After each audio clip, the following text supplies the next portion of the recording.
બામણિયા આપનું સ્વાગત કરું છું।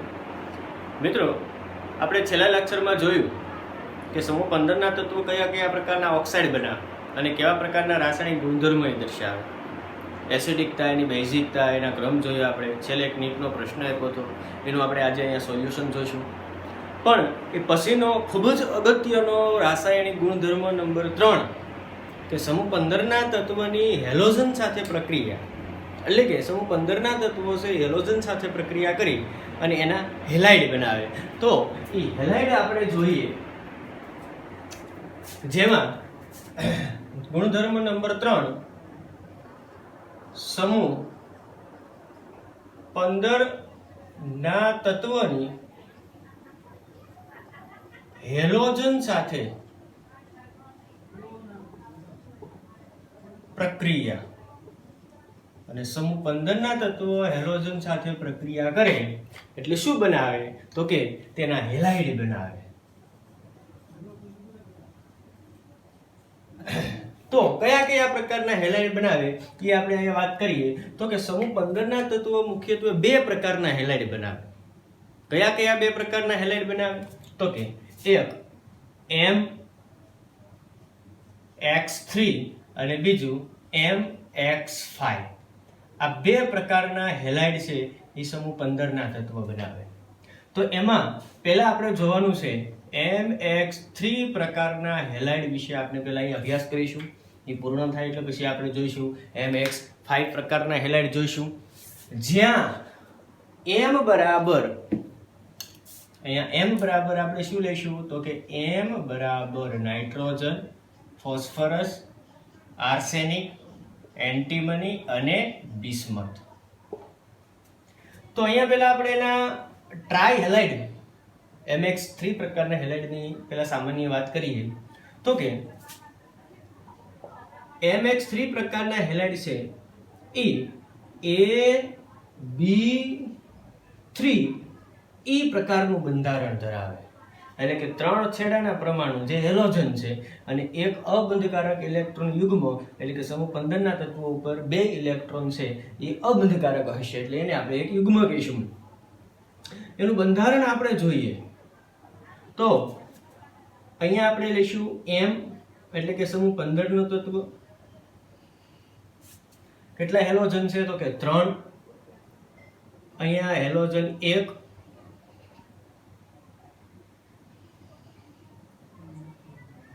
અહીંયા બીજું હેલોજન, અહીંયા ત્રીજું હેલોજન, આ 3 હેલોજન અને એક છે એની પાસે અબંધકારક ઇલેક્ટ્રોન યુગ્મ। તો આ પ્રકારનું બંધારણ શું તમને ખ્યાલ આવી ગયો હશે કે આ બંધારણને કયું બંધારણ કહેવાય? તો કે સમચતુષ્ફલકીય પિરામિડલ બંધારણ પણ તેને કહી શકાય। એટલે કે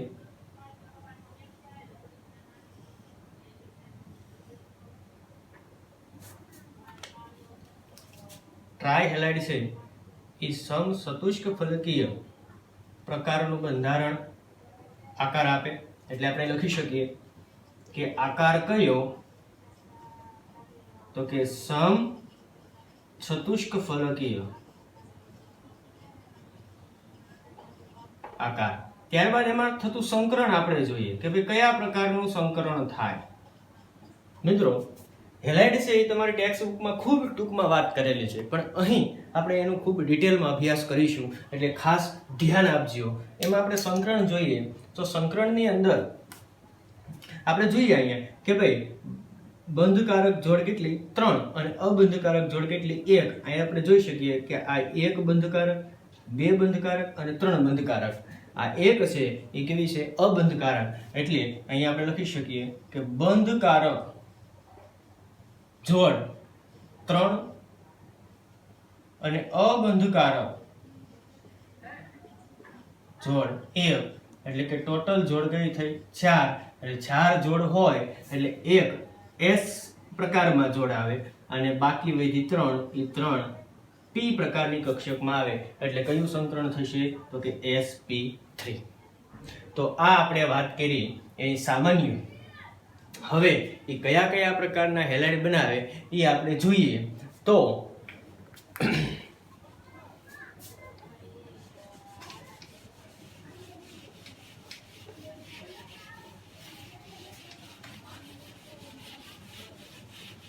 મુખ્યત્વે ટ્રાયહેલાઇડની આપણે વાત કરીએ તો એમાં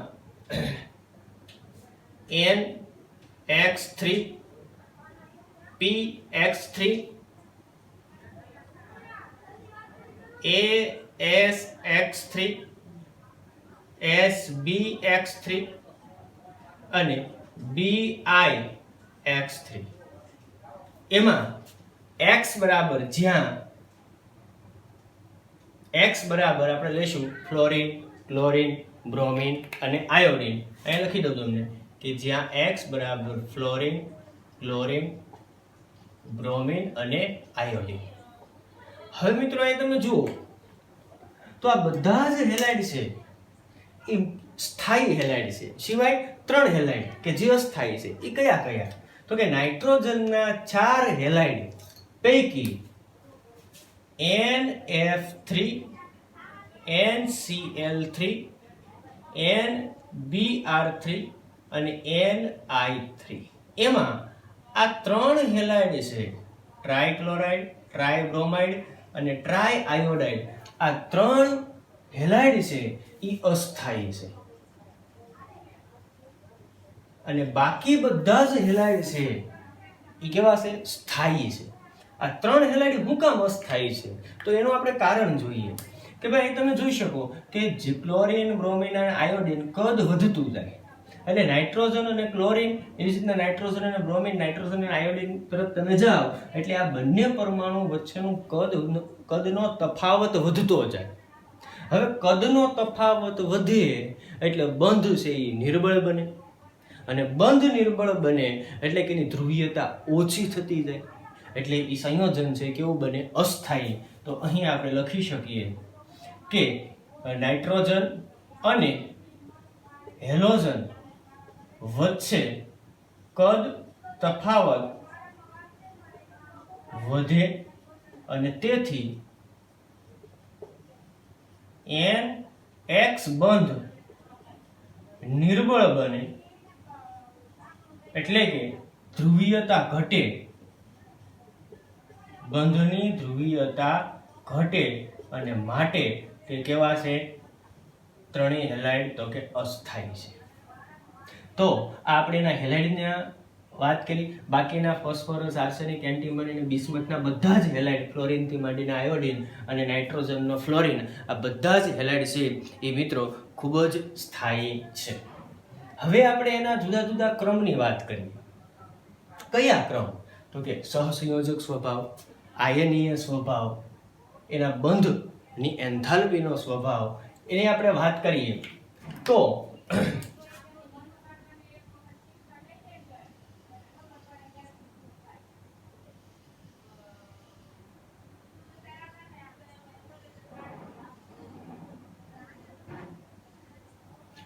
મિત્રો સમૂહમાં ઉપરથી નીચે તરફ જાવ એમ વિદ્યુત ધનમયતા, મધ્યસ્થ પરમાણુની વિદ્યુત ધનમયતા વધે અને ઋણમયતા ઘટે એવું આપણે આગળ ભણ્યા.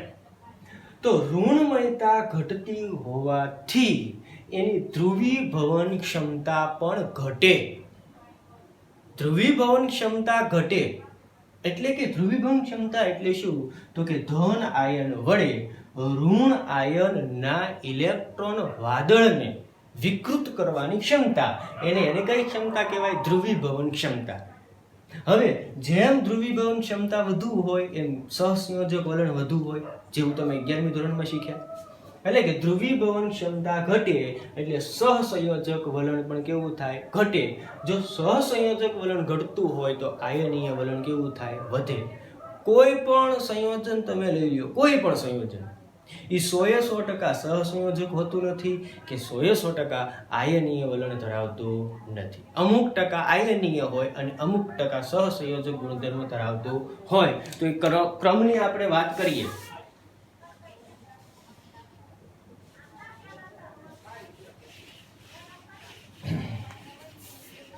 તો એમાં આપણે એવું કહી શકીએ કે સમૂહમાં ઉપરથી નીચે તરફ જતા ધનમયતા વધે અને ધનમયતા વધવાની સાથે ઋણમયતા ઘટે. મિત્રો, ઋણમયતા ઘટે એટલે ધ્રુવીભવન ક્ષમતા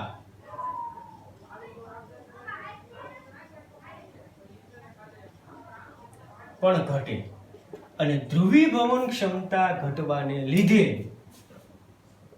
આ ટ્રાયહેલાઇડની સહસંયોજક બનવાની વૃત્તિ ઘટે. એટલે કે સહસંયોજક વલણ ઘટે.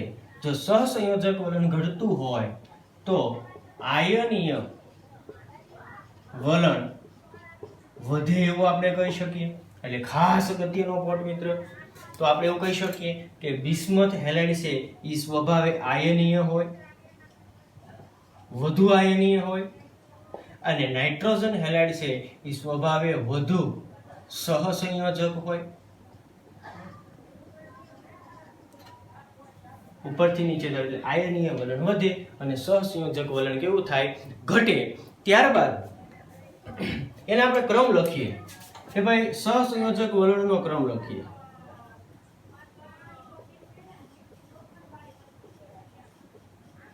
ત્યારબાદ આપણે આયનીય વલણનો પણ ક્રમ લખશું. એટલે કે સૌથી વધુ સહસંયોજક વલણ નાઇટ્રોજનના હેલાઇડ, એનથી ઓછા ફોસ્ફરસના હેલાઇડ, એનથી ઓછા આર્સેનિકના હેલાઇડ, એનથી ઓછા એન્ટીમનીના હેલાઇડ, અને સૌથી ઓછું સહસંયોજક વલણ કોણ ધરાવે? તો કે બિસ્મથ ટ્રાયહેલાઇડ. પછી કોઈ પણ ટ્રાયહેલાઇડ હોય, ફ્લોરાઇડ હોય, ક્લોરાઇડ હોય, બ્રોમાઇડ હોય કે પછી આયોડાઇડ હોય. એવી જ રીતના આપણે આયનીય વલણ લઈએ.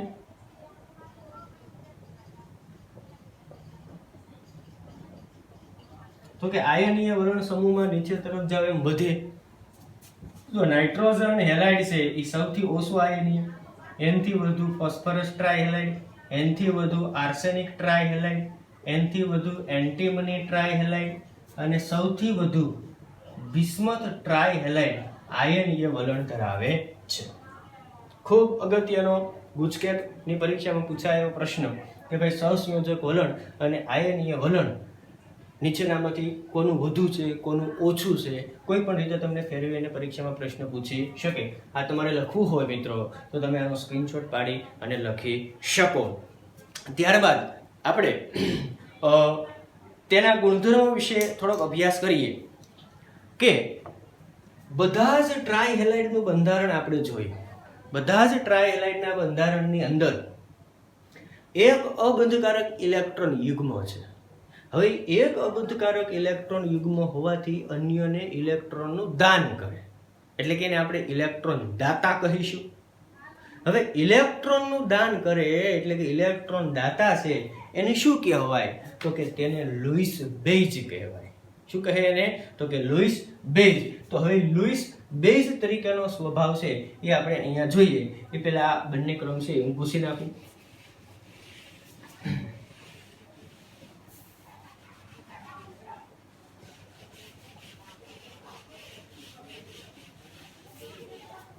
તો પહેલા આપણે એવું લખી શકીએ કે ટ્રાયહેલાઇડ પાસે અબંધકારક ઇલેક્ટ્રોન યુગ્મ હોવાથી તે ઇલેક્ટ્રોનનું દાન કરે, અને ઇલેક્ટ્રોનનું દાન કરે એને શું કહેવાય? તો કે ઇલેક્ટ્રોન દાતા. એને શું કહીશું? તો કે ઇલેક્ટ્રોન દાતા. એટલે કે ઇલેક્ટ્રોનનું દાન કરે એને શું કહેવાય? તો કે લુઈસ બેઇઝ. કે તેથી તે લુઈસ બેઇઝ તરીકે વર્તે છે.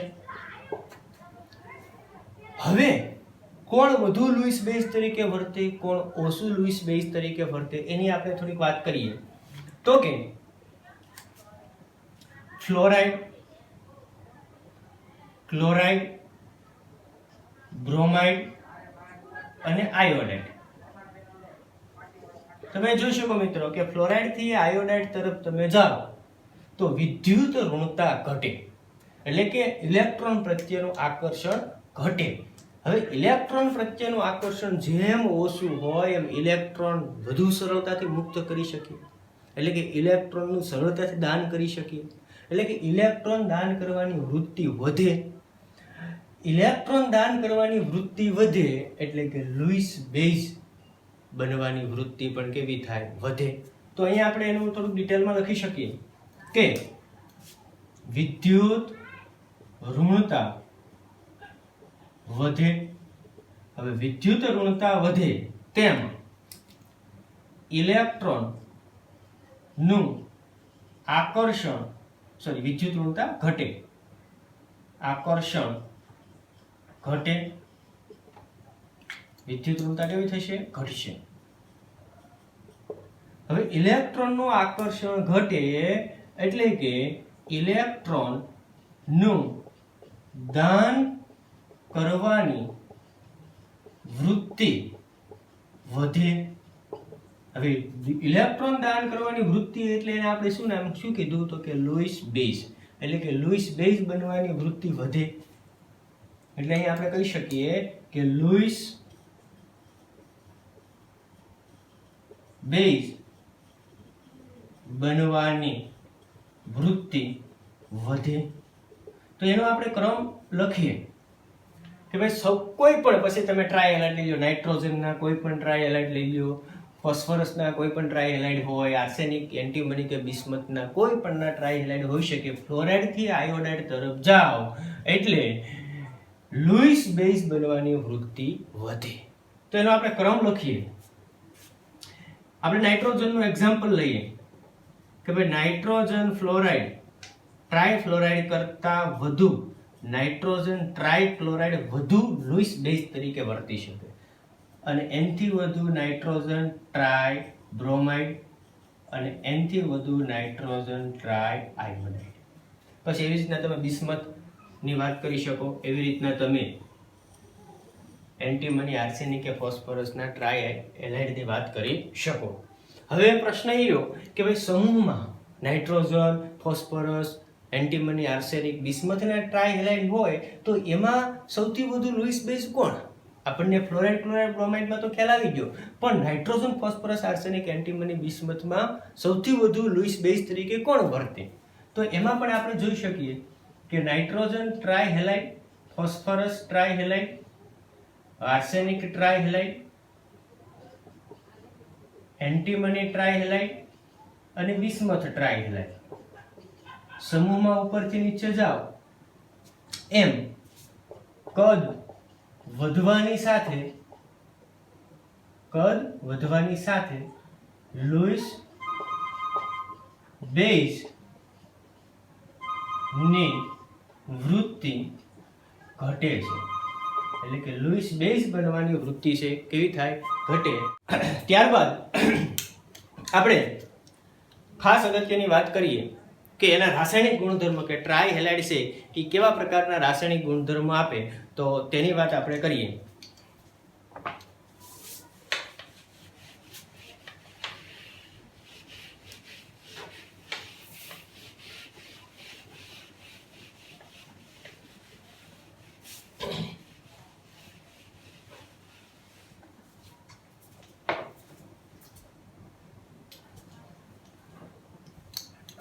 તો અહીં ટ્રાય હેલાઇડના રાસાયણિક ગુણધર્મો મિત્રો અહીંયા આપણે ખૂબ જ ડિટેલમાં અભ્યાસ કરીએ છીએ, એટલે ખાસ ધ્યાન આપવું વિનંતી. તો એના રાસાયણિક ગુણધર્મ લઈએ તો કે ટ્રાય હેલાઇડ છે એ સરળતાથી જળ વિભાજન પ્રક્રિયા આપે. ખાસ યાદ રાખજો કે નાઇટ્રોજન ફ્લોરાઇડ ટ્રાયફ્લોરાઇડ અને ફોસ્ફરસ ટ્રાયફ્લોરાઇડ આ બંને જળ વિભાજન પ્રક્રિયા આપતા નથી.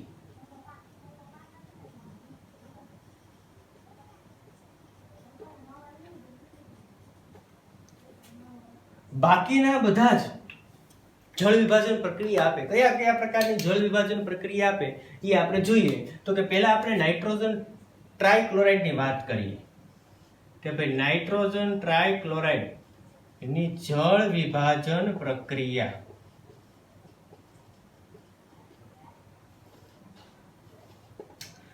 તો નાઇટ્રોજન ટ્રાયક્લોરાઇડ છે એ જળ વિભાજન પામે એટલે નિપજ શું મળે તો કે જોઈએ આપણે. તો કે NCl3 plus H2O it's give hypochlorous acid આપે. HClO અથવા HOCl પણ તમે એને કહી શકો, જેને શું કહેવાય? હાઇપોક્લોરસ એસિડ પ્લસ એમોનિયા આપે NH3.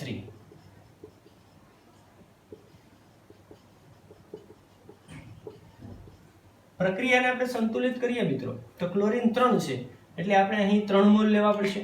હાઇપોક્લોરસ એસિડના કેટલા મોલ મળશે આપણને? 3 મોલ. બીજું કે અહીંયા ઓક્સિજન 3 છે એટલે આપણે અહીં પણ 3 કરવા પડશે તો જ ઓક્સિજન 3 થશે. હાઇડ્રોજન 3 દુ 6 છે એટલે આપણે અહીંયા 2 મોલ કરવા પડશે. નહીં, અહીંયા 3 મોલ અને અહીંયા 3 મોલ એટલે ટોટલ 6 મોલ થઈ ગયા. તો આ વાત કરીએ આપણે નાઇટ્રોજન ના ટ્રાયહેલાઇડની. એવી જ રીતના આપણે ફોસ્ફરસ અને આર્સેનિકના ટ્રાયક્લોરાઇડની વાત કરીએ તો નંબર 2 કે PCl3 અને એવી જ પ્રક્રિયા આપશે ASCl3. આર્સેનિક ટ્રાયક્લોરાઇડ અને ફોસ્ફરસ ટ્રાયક્લોરાઇડ એ પણ જળ વિભાજન સરળતાથી પામી અને H2O it's give phosphorus acid અહીંયા આપણને આપશે H3PO3 અને પ્લસ હાઇડ્રોક્લોરિક એસિડ HCl નિપજ તરીકે મળશે. પ્રક્રિયાને સંતુલિત કરીએ તો અહીંયા ક્લોરીન 3 છે એટલે આપણે અહીંયા 3 મોલ કરવા પડશે. હાઇડ્રોજન 3 ને 3 6 એટલે અહીંયા આપણે 3 કરવા પડશે એટલે 3 દુ 6 એટલે ઓક્સિજન પણ આપણને ઓટોમેટિક અહીંયા 3 મળી ગયા. એટલે અહીંયા આપણને શું નિપજ મળ્યું? Phosphorus acid.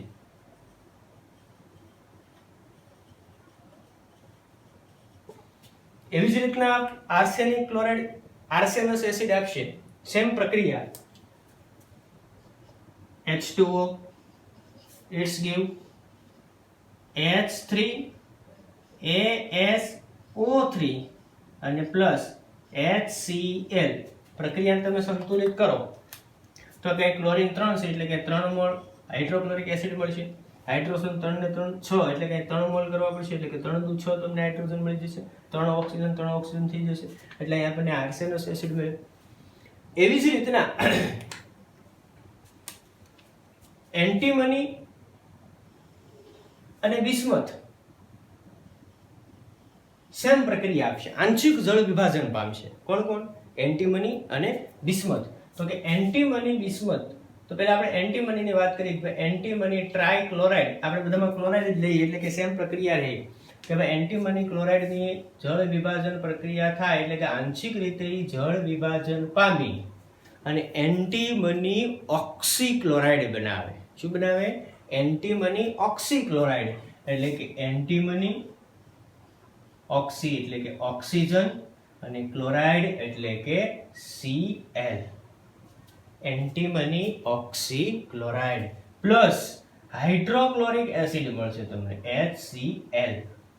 તો પ્રક્રિયાને સંતુલિત કરીએ આપણે તો ક્લોરીન અહીંયા 3 છે, અહીંયા ક્લોરીન 1 ને 1 2 છે પણ હું અહીં 2 કરી નાખું એટલે 2 ક્લોરીન અહીંયા અને 1 ક્લોરીન અહીંયા એટલે 3 ક્લોરીન થઈ ગયા, 1 ઓક્સિજન 2 હાઇડ્રોજન થઈ ગયું એટલે અહીંયા આપણને શું મળ્યું? Antimony oxychloride. ખૂબ જ અગત્યનો પ્રશ્ન મિત્ર, ખાસ યાદ રાખજો એન્ટીમની ઓક્સીક્લોરાઇડનું અણુસૂત્ર. એવી જ રીતના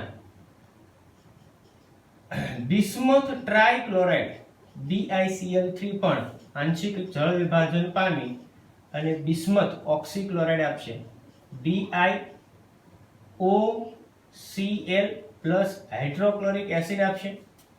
પ્રક્રિયાને સંતુલિત કરો તમે તો ક્લોરીન 3 છે, અહીં 2 કરી નાખો એટલે 2 અહીંયા 1 અહીંયા 3 થઈ ગયું, 2 હાઇડ્રોજન એટલે આ તમને શું મળ્યું? Bismuth ઓક્સી chloride. તો આ વાત કરીએ આપણે એના રાસાયણિક ગુણધર્મની મિત્રો. પણ ખાસ યાદ રાખજો કે નાઇટ્રોજન ટ્રાયફ્લોરાઇડ અને ફોસ્ફરસ ટ્રાયફ્લોરાઇડ એ સરળતાથી જળ વિભાજન પ્રક્રિયા આપશે નહીં. શું કામ? કારણ કે વધુ સ્થાયીતાને લીધે એ જળ વિભાજન પ્રક્રિયા સરળતાથી આપતા નથી.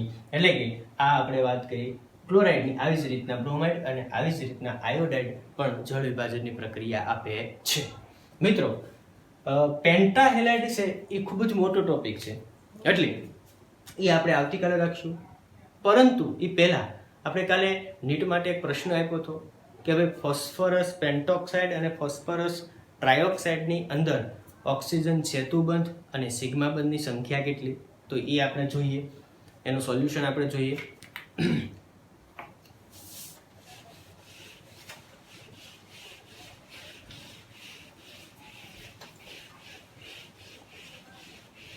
તો આપણને ત્યારે જ ખબર પડશે કે એમાં કયા કયા પ્રકારના કેટલા બંધ આવેલા છે જ્યારે એનું આપણે બંધારણ દોરશું. તો આપણે એનું બંધારણ દોરીએ. પહેલા P4O6 ફોસ્ફરસ ટ્રાયોક્સાઇડનું બંધારણ દોરીએ. તો કે ફોસ્ફરસ,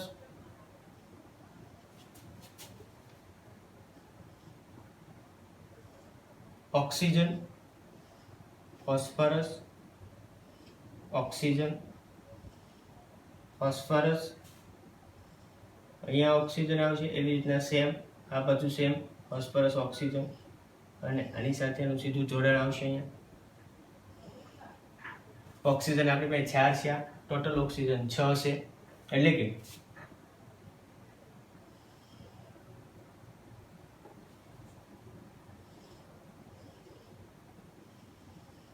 પાંચ ઓક્સિજન, 6 ઓક્સિજન. તો આ બંધારણ શું? Phosphorus trioxide. ફોસ્ફરસની બાહ્યતમ કક્ષકમાં 5 ઇલેક્ટ્રોન હોય, આપણને બધાને ખ્યાલ છે. એટલે કે એક ઇલેક્ટ્રોન યુગ્મ છે એ અબંધકારક સ્વરૂપે જોવા મળે. એવી જ રીતના બધા જ ફોસ્ફરસની અંદર એવું જોવા મળશે. 3 બંધકારક જોડ બનાવશે અને એક અબંધકારક હશે. એટલે કે બધા જ ફોસ્ફરસની અંદર સરખું સંકરણ થશે. કયું સંકરણ થશે? તો કે 3 બંધકારક જોડ અને એક અબંધકારક જોડ, એટલે કે sp3 સંકરણ જોવા મળશે.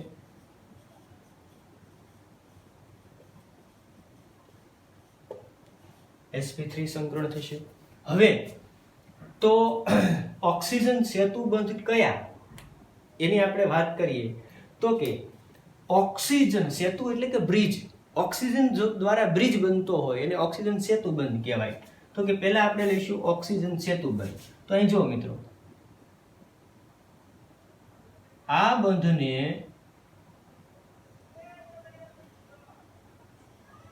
ઓક્સિજન સેતુબંધ કહેવાય. એવી જ રીતના આ 1, પછી આ 2, આ 3, આ 4, આ 5 અને આ 6. એટલે કે ઓક્સિજન સેતુબંધ કેટલા થયા? ઓક્સિજન સેતુબંધ કેટલા થયા? તો કે 6. હવે સિગ્મા બંધ કેટલા એ જોઈએ આપણે. હારોને આપણે ફોસ્ફરસ પેન્ટોક્સાઇડ નું પણ લેતા જઈએ. P4O10, તો કે એમાં પણ sp3 સંકરણ જોવા મળશે. એમાં પણ હવે જો પહેલા આપણે ટ્રાયોક્સાઇડ ની વાત કરી નાખી, પછી આપણે પેન્ટોક્સાઇડ લઈએ. હવે આપણે કીધું સિગ્મા બંધ. સિગ્મા બંધની સંખ્યા કેટલી? તો કે સિગ્મા બંધ આપણે અહીંયા ગણીએ તો હવે જો આ સિગ્મા બંધ 1, આ 1, આ 2, આ 3, આ 4, આ 5, 6, 7, 8, 9, આ 10, 11 અને 12. એટલે સિગ્મા બંધની સંખ્યા કેટલી થઈ? 12. પછી P ડબલ બંધ O બંધની સંખ્યા કેટલી? તો કે 0. એવો એકે બંધ છે નહીં. જો પી ડબલ બંધ ઓ એવો બંધ એકે છે નહીં. સેતુ બંધ એટલે કે પીઓપી બંધ પણ તમે ઓક્સિજન સેતુ બંધ એટલે કે પીઓપી બંધ પણ તમે એને કહી શકો. હવે વાત કરીએ આપણે પેન્ટોક્સાઇડની. તો પેન્ટોક્સાઇડમાં શું તફાવત જોવા મળશે? તો કે 10 ઓક્સિજન છે, ઓલરેડી 6 તો છે. બધા જ ફોસ્ફરસ ઉપર ડબલ બંધથી એક ઓક્સિજન જોડાઈ જાય એટલે એ બની ગયું ફોસ્ફરસ પેન્ટોક્સાઇડ. તો હવે પાછા સિગ્મા બંધની સંખ્યા વધશે. તો કે એમાં પણ પીઓપી બંધ તો સરખા જ રહેશે. સેતુ બંધ કેટલા? ઓક્સિજન સેતુ બંધ. તો કે ટ્રાયોક્સાઇડમાં છે એટલા જ. કેટલા છે ટ્રાયોક્સાઇડમાં? 6. ટી ડબલ બંધ ઓ બંધની સંખ્યા કેટલી? તો કે 4. 4 થશે 1 2 3 અને 4. સિગ્મા બંધ હવે જોઈએ કે ભાઈ સિગ્મા બંધ કેટલા? તો કે આમાં 12 હતા પણ આમાં 4 વધી જશે. આપણે કેટલા 12 છે હતા? આ 13, આ 14, આ 15 અને આ 16. એટલે કે સિગ્મા બંધની સંખ્યા કેટલી થઈ? 16. પાઈ બંધ ની સંખ્યા કેટલી? તો કે પાઈ બંધ આપણે ગણીએ તો કે જો એક સિગ્મા તો એક પાઈ એટલે કે આ 1, અહીંયા 2, આ 3 અને આ 4. એટલે કે પાઈ બંધ પણ કેટલા છે? 4. તો આ તમારા પ્રશ્નનું સોલ્યુશન છે કે ઓક્સિજન સેતુ બંધ 6, ફોસ્ફરસ ટ્રાયોક્સાઇડમાં પણ 6, પેન્ટોક્સાઇડમાં પણ 6, સિગ્મા બંધ ફોસ્ફરસ ટ્રાયોક્સાઇડમાં 12 અને ફોસ્ફરસ પેન્ટોક્સાઇડમાં 16. આમાંથી કોઈ પણ તમને પ્રશ્ન છે એ પરીક્ષામાં ફેરવી અને પૂછી શકે. જેનું બંધારણ છે એ તમારી નોટબુકમાં દોરી લેવું. તો મિત્રો આજનો લેક્ચર છે આપણે અહીં સુધી રાખીએ. આવનારા લેક્ચરની અંદર આપણો અધૂરો ટોપિક છે એ જોઈશું, ફોસ્ફરસ પેન્ટાક્લોરાઇડ. ડિટેલમાં એનો અભ્યાસ કરીશું. ઓકે, નમસ્તે.